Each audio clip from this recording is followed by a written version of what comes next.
Last August, when a 3-week dry stretch turned most of my neighbors' gardens brown and crispy, I didn't touch a single hose. Not once. My tomatoes kept setting fruit, my peppers stayed dark green, and my squash leaves never went limp, all because I'd spent the spring setting up a rainwater system I learned from an Amish family in Lancaster County, Pennsylvania.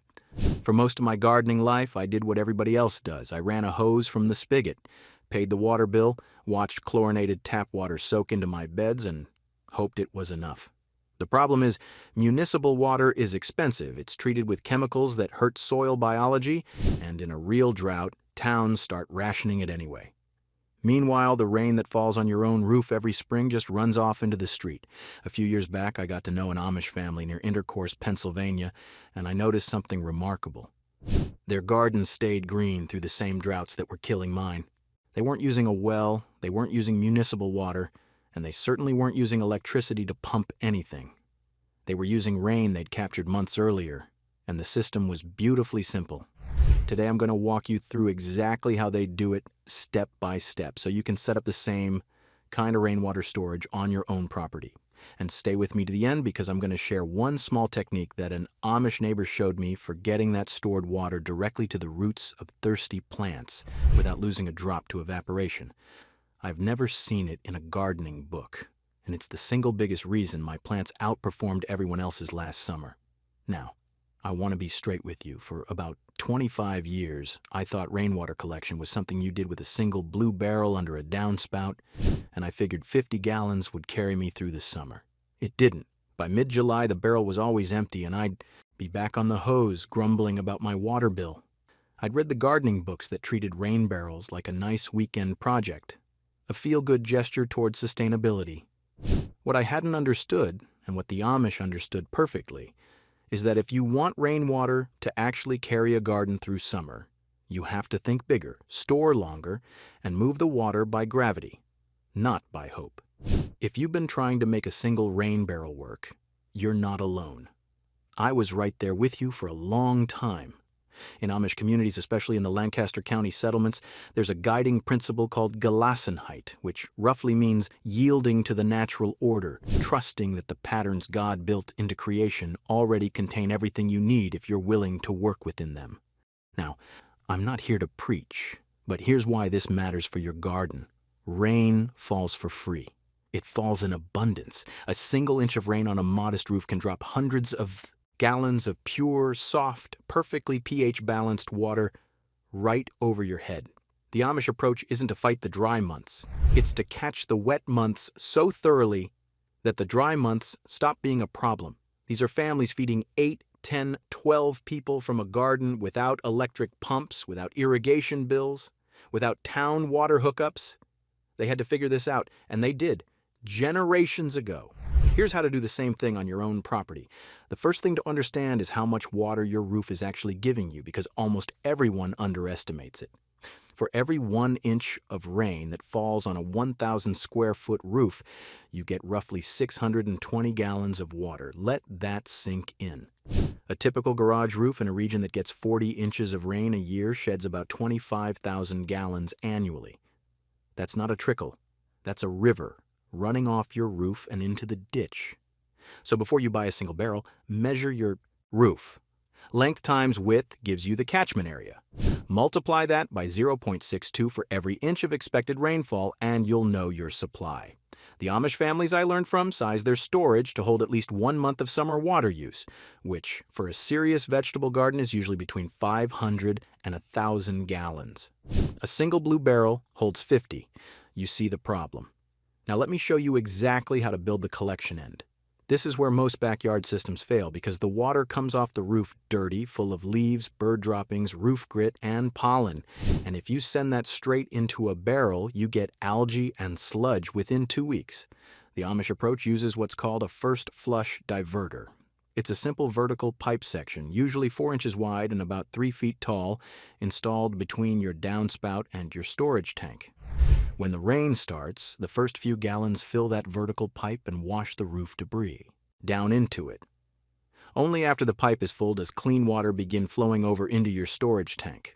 Every week or two, you unscrew a cap at the bottom and drain the dirty water out. You can build one from standard PVC in about 20 minutes for under $30. Any Amish hardware store or farm supply carries the parts, and there are plenty of diagrams online.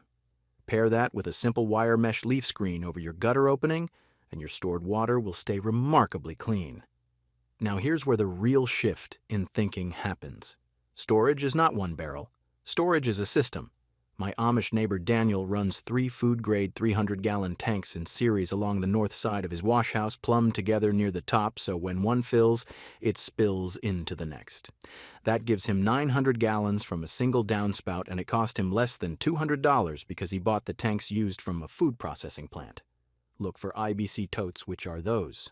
White plastic cubes in wire cages, usually 275 gallons each, commonly sold used for $50 to $100 at farm auctions and salvage yards. Here's the key detail most people miss. Elevate your tanks.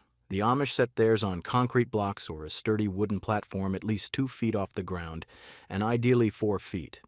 That elevation is what gives you gravity pressure to run a drip line out to your garden without any pump at all. For every foot of elevation, you get about 0.43 pounds per square inch of water pressure. 4 feet gives you enough pressure to run a simple drip system across a quarter-acre garden. Site your tanks on the north or shaded side of a building. Sunlight hitting the tank walls grows algae fast.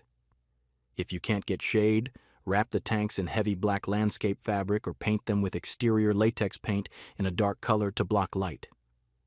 Clear or translucent plastic tanks are the worst choice. Opaque is what you want. If you're gardening in zones 3 through 5 where winter freezes are hard, you'll need to drain your tanks completely before the first hard frost or insulate them with straw bales stacked around the outside. The Amish in Holmes County, Ohio, commonly disconnect their summer tanks in late October and switch to a buried cistern for winter catchment. If you're picking up what I'm laying down here, and you want more of these deep dives into traditional growing methods, go ahead and hit subscribe. There's a lot more of this kind of practical wisdom coming, and I'd like to have you along. Now, let's get back to it. Once you've got clean water stored and elevated, the next piece is getting it to your plants efficiently. The Amish don't sprinkle, they don't spray the air. Every drop goes straight to the root zone. The simplest setup is a gravity-fed drip line. Run a 1/2-inch polyethylene main line from the bottom valve of your lowest tank out to your garden. Along the rows, punch small emitters into the main line every 12 to 18 inches, right next to each plant. Open the valve, and water weeps slowly into the soil at the base of every plant for an hour or 2. No evaporation, no leaf wetting, no waste. For a 400-square-foot garden, you'll use roughly 40 to 60 gallons per watering session once or twice a week in summer. A 900-gallon storage system gives you 8 to 10 weeks of coverage, even if not a single additional drop of rain falls. Add a rain gauge to your garden, and you'll quickly learn to skip watering sessions when nature has already handled it. Here's a pattern I want to address because I fell into all of these myself. The first pattern is watering from overhead, whether with a sprinkler or a wand. That wets the leaves, which invites fungal disease, and at least 30% of what you spray evaporates before it ever reaches the roots. The Amish water at the soil line always.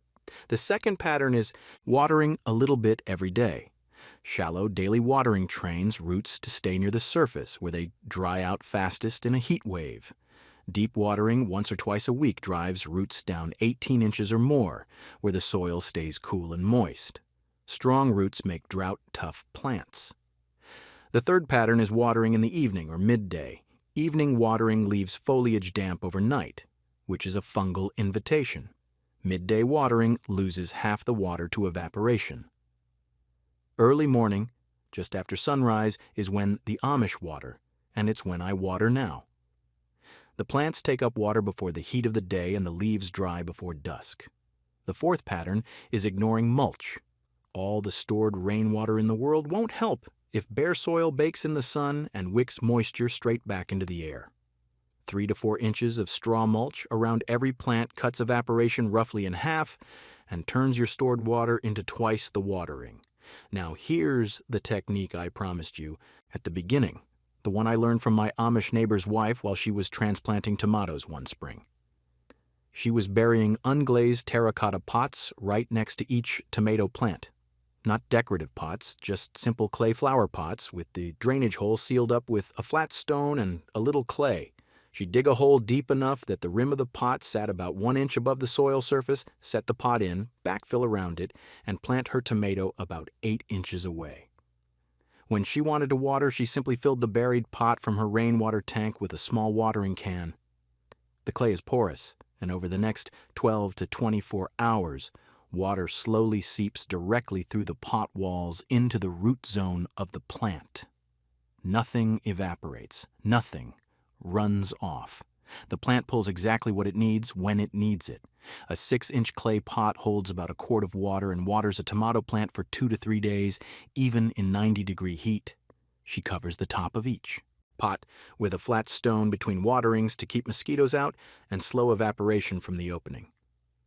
I started using these 3 seasons ago around my tomatoes, peppers, and melons, and my water consumption dropped by more than half. The plants responded with deeper roots, and I'm convinced better flavor. That's how the Amish keep their gardens green all summer without a hose, a pump, or a water bill. Measure your roof.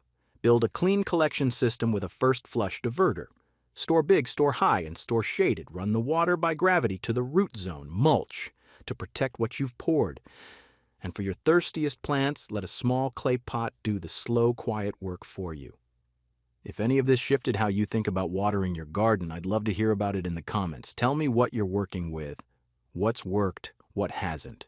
And if this is the kind of traditional wisdom you want more of, go ahead and subscribe so you don't miss what's coming next. Thanks for spending time with me today. I'll see you in the next one.